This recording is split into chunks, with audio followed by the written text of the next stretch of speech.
আগের ক্লাসে আমরা টেন্সের প্রকারভেদ শিখেছিলাম, present tense, past tense, future tense. আজ আমরা শিখব প্রেজেন্ট ইনডিফিনাইট টেন্স। দেখো কত মজার এবং আনন্দের সাথে আমরা প্রেজেন্ট ইনডিফিনাইট টেন্স খুব সহজেই শিখে যাব। দেখো তাহলে আজকে কি শিখবো আমরা? Present indefinite tense.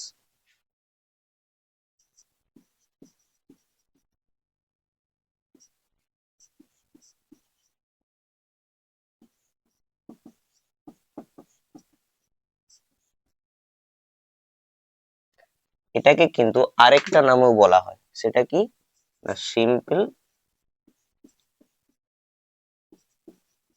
Present tense. আর বাংলাটা কি বলতো, কেউ বলতে পারবে? সাধারণ বর্তমানকাল।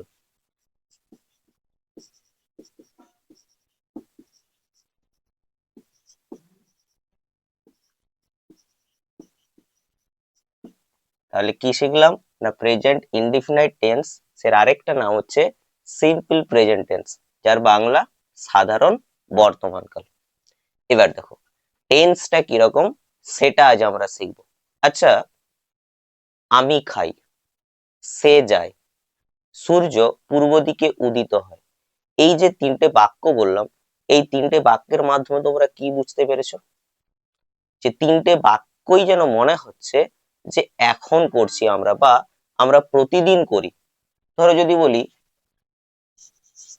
আমি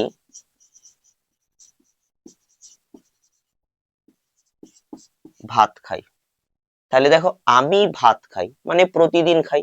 আবার দেখো বলছি সে বিদ্যালয়ে যায়, দেখো একই রকম ভাবে এখানেও কিন্তু ওটাই বোঝাচ্ছে যে প্রতিদিন কাজ চলছে। আবার দেখো যদি বলি সূর্য পূর্ব দিকে উদিত হয়, এই যে তিনটে বাক্য বলছি, এই তিনটে বাক্যই দেখো প্রতিদিন হচ্ছে। তাহলে মাথায় ঢুকিয়ে নাও যে যেগুলো আমরা প্রতিদিন করি সেগুলোর প্রত্যেকটাই হচ্ছে প্রেজেন্ট ইনডিফিনাইট টেন্স বা সাধারণ বর্তমানকাল। এবার আমি সংজ্ঞাটা লিখছি, দেখো সংজ্ঞাটা কেমন হবে না বর্তমান কালে কোনো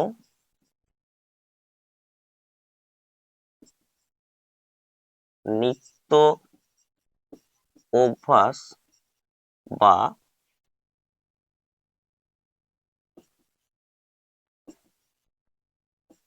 সাধারণভাবে কোনো কাজ বা ঘটনা বোঝালে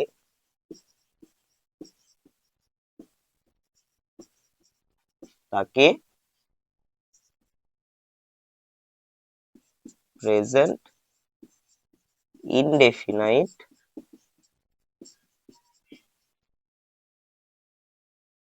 টেন্স বলে। বোঝা গেল কি বললাম না বর্তমান কালে কোনো নিত্য অভ্যাস বা সাধারণভাবে কোনো কাজ বা ঘটনা বোঝালে তাকে কি বলবো আমরা না প্রেজেন্ট ইনডেফিনাইট টেন্স বা সাধারণ বর্তমানকাল।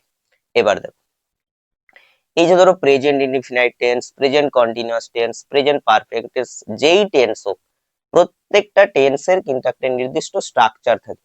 কারণ এই টেন্স গুলো আমরা কেন ব্যবহার করি? সেন্টেন্স গঠনের জন্য।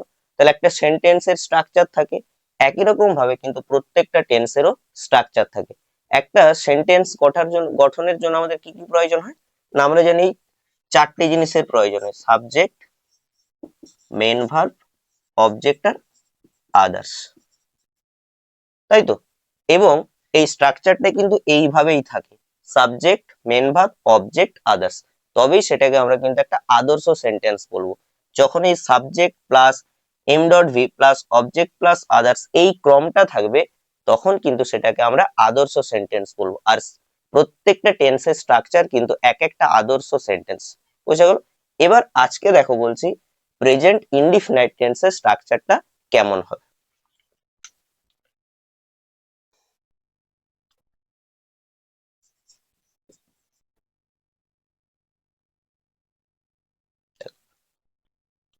প্রথমেই থাকবে আমার সাবজেক্ট, যেটাকে আমি শর্টে লিখলাম এস, বোঝা গেল। তারপর থাকবে আমার মেন ভার্ব, যেটাকে আমি শর্টে লিখবো এম ডট ভি। এবার দেখো, এখানটায় থাকবে বেস ফর্ম বা রুট ফর্ম প্লাস অবজেক্ট, একে শর্টে লিখবো ও প্লাস আদার্স। তাহলে স্ট্রাকচারটা যদি আমি আরেকটু সহজ করে লিখি কি হবে না, subject plus M dot V ব্র্যাকেটে root form plus object plus others. এটা হলো প্রেজেন্ট ইনডিফিনাইট টেন্সের স্ট্রাকচার। ক্লিয়ার? তোমাদের দেখো একটা জায়গায় একটু সন্দেহ যে স্যার বেস ফর্মটা কি বা রুট ফর্মটা কি। দেখো এই জায়গাটায় কিন্তু তোমাদেরকে ভালো করে বুঝতে হবে, সেটা শুধু প্রেজেন্ট ইনডিফিনাইট টেন্স নয়, যখন আমরা ইন্টারোগেটিভ বা নেগেটিভ করব, সেন্টেন্সে ট্রান্সফার করব, তখনও কিন্তু এই রুট ফর্ম এই জিনিসটাই কিন্তু আমাদেরকে ভালোভাবে মনে রাখতে হবে বা ভালোভাবে বুঝতে হবে। এই রুট ফর্মটা কি? আচ্ছা, আমরা সবাই ভাত খাই, তাই তো? তাহলে আমরা যদি বলি যে ভাতটা কোথা থেকে আসে, তোমরা সবাই বলবে চাল থেকে। আবার যদি বলি চালটা কোথা থেকে আসে, না সবাই বলবে ধান থেকে। আচ্ছা তাহলে বলো যে ভাত এর আসল রূপটা চাল না ধান? অবশ্যই ধান। একই রকম ভাবে তোমরা কনজুগেশন অফ ভার্ব করেছো, গো, ওয়েন্ট, গান করেছো, ডু, ডিড, ডান করেছো। দেখো এই যে গো, ওয়েন্ট, গান বা ডু, ডিড, ডান, এই যে গান বা ডান, এগুলো কোথা থেকে এসছে? ওয়েন্ট থেকে এসছে না গো থেকে এসছে? কোথা থেকে এসছে? অবশ্যই গো থেকে এসছে। তাহলে এই গোটাকেই বলবো আমরা রুট ফর্ম। মানে এক কথায় কি না, ভার্বের যেই রূপটা থেকে বাকি দুটো রূপ পাস্ট এবং পাস্ট পার্টিসিপিল এগুলো হয়, বা এস বা এস বা আইএনজি হয়, সেটাকেই বলবো আমরা রুট ফর্ম বা বেস ফর্ম। বোঝা গেল? চিনতে ভুল করবে না। দেখো, আমি ভাত খাই। এবার তোমরা ধরে নাও যে ট্রান্সলেশন করতে তোমরা শেখোইনি। দেখো কিভাবে একটু ট্রান্সলেশন ভুল হবে না, তার জন্য একটা এক্সট্রা স্টেপ করে নেবে প্রথমে শেখার জন্য। দেখো আমরা কি জানি না, একটা বাক্যে সেটা বাংলা হোক বা ইংরেজি হোক, প্রথমে সাবজেক্ট থাকে, তারপর ভার্ব থাকে, তারপর অবজেক্ট থাকে, তারপর আদার্স থাকে। আদার্স থাকতেও পারে নাও পারে, কিন্তু সাবজেক্ট, ভার্ব, অবজেক্ট এটা থাকবে। তো তুমি বাংলাটাকে ওইভাবেই সাজিয়ে নাও। দেখো তাহলে কি হবে সাজিয়ে নিলে, আমি, আমি সাবজেক্ট, খাই ভাত, সাজিয়ে নিলাম। তাহলে সাবজেক্ট পেয়ে গেছি, ভার্ব পেয়ে গেছি, অবজেক্ট পেয়ে গেছি। এবার দেখো কোন টেন্স, আমি খাই ভাত। ট্রান্সলেশন করার জন্য কিন্তু বাংলায় যে বাক্যটা দেয়া আছে সেটা কিন্তু তোমাকে চিনতে হবে কোন টেন্সে আছে, না হলে কিন্তু তুমি ট্রান্সলেশন সঠিকভাবে করতে পারবে না। আর সেটা চিনবো কি দেখে, না এই যে ক্রিয়াপদ দেখে। ক্রিয়াপদ দেখলেই কিন্তু আমি টেন্স চিনতে পেরে যাব। তাহলে আমি ভাত খাই মানে কি, আমি প্রতিদিন খাই। তাহলে এটা কোন টেন্স হবে, না অবশ্যই প্রেজেন্ট ইনডিফিনাইট টেন্স। তাহলে যেহেতু present indefinite tense, present indefinite টেন্সের স্ট্রাকচারেই কিন্তু আমরা কি করব, এটাকে ট্রান্সলেশন করব। দেখো প্রেজেন্ট ইনডিফিনাইট এর স্ট্রাকচারটা কেমন ছিল, না subject M dot V root form plus object plus others, এইভাবে করবো। দেখো তাহলে সাবজেক্ট, সাবজেক্ট কি, আমি, আমি ইংরেজি কি আই। তারপর দেখো এম ডট ভি পেয়ে গেছি খাই, খাওয়ার ইংরেজি কি ইট, আর ভাতের ইংরেজি কি রাইস। দেখো তাহলে কি হয়ে গেল, আই ইট রাইস। বুঝা গেল? আচ্ছা আরেকটা দেখো,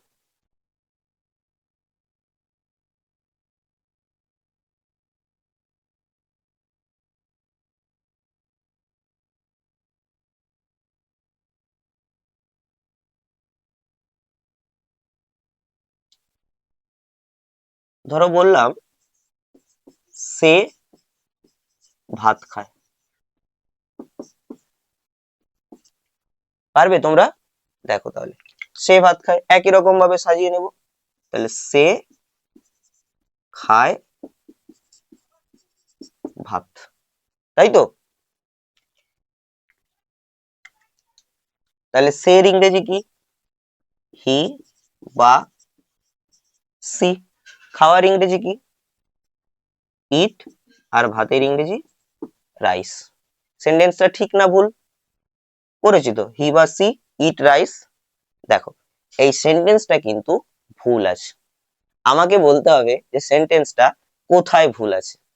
তাহলে তোমরা আমাকে কমেন্ট করে জানাও যে এই যে সেন্টেন্সটা দিলাম এখানে ভুল আছে না কোথায় ভুল আছে, সেটা আমাকে কিন্তু বলতে হবে, মনে থাকবে?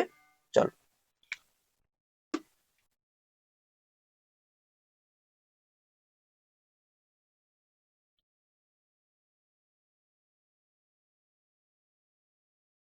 দেখো, তাহলে হি বা সি ইট রাইস। আচ্ছা, তোমাদের কি মনে হচ্ছে যে বলে সাবজেক্ট হি বা সি, খাওয়ার ইংরেজি ইট আর ভাতের ইংরেজি রাইস, তাহলে সেন্টেন্সটা ঠিক আছে? না, সেন্টেন্সটা কিন্তু ভুল আছে। আর এই ভুলটা কোথায় আছে সেটা জানার জন্য কিন্তু তোমাকে অবশ্যই পরের ভিডিওটা দেখতে হবে, কারণ সেখানে কিন্তু আমি বলবো যে এখানে সেন্টেন্সটা কেন ভুল আছে আর সেন্টেন্সটা কারেক্টের জন্য আমাদেরকে কি করতে হবে বা কি শিখতে হবে। বুঝা গেল? এবার তাহলে কি শিখলাম আজকে? না প্রেজেন্ট ইনডিফিনাইট টেন্স শিখলাম, ওর স্ট্রাকচার শিখলাম, এবং সেখান থেকে দেখলাম যে কিভাবে প্রেজেন্ট ইনডিফিনাইট টেন্সের আমরা ট্রান্সলেশন করতে পারি। এবার দেখো আমি তোমাদেরকে প্রেজেন্ট ইনডিফিনাইট টেন্স চেনার একটা উপায় বলে দিচ্ছি, যেটা হলে কিন্তু তোমরা আর কখনোই প্রেজেন্ট ইনডিফিনাইট টেন্স চেনার উপায়।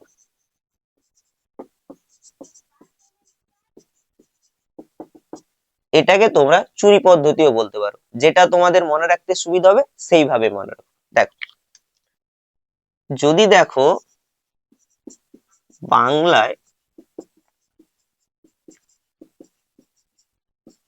ক্রিয়াপদের শেষে অ, আ, হস্যই, এ এবং ওই, এই বিভক্তিগুলো যুক্ত থাকে, তাহলে প্রেজেন্ট ইনডেফিনাইট টেন্স হবে। বুঝা গেল? তাহলে কি শিখলাম? না বাংলায় ক্রিয়াপদের শেষে যদি অ, আ, হস্যই, এ এবং ওই এই বিভক্তিগুলো যুক্ত থাকে, তাহলে চোখ বন্ধ করে সেটা কি হবে? অবশ্যই প্রেজেন্ট ইনডেফিনাইট টেন্স হবে। তাহলে আমাকে এই যে বিভক্তিগুলো আছে, এই বিভক্তিগুলো আছে এরকম 4টা সেন্টেন্স নিজেরা তোমরা বানিয়ে আমাকে কমেন্ট বক্সে জানাবে। পরের দিন কিন্তু আমরা প্রেজেন্ট ইনডিফিনাইট টেন্সে যতগুলো ভ্যারিয়েশন আছে সেই ভ্যারিয়েশন গুলো কিন্তু শিখবো। আজকে এই মতোই, পরের দিন আবার আমরা প্রেজেন্ট ইনডিফিনাইট টেন্সের যে ভ্যারিয়েশন সেগুলো নিয়ে কিন্তু আলোচনা করব।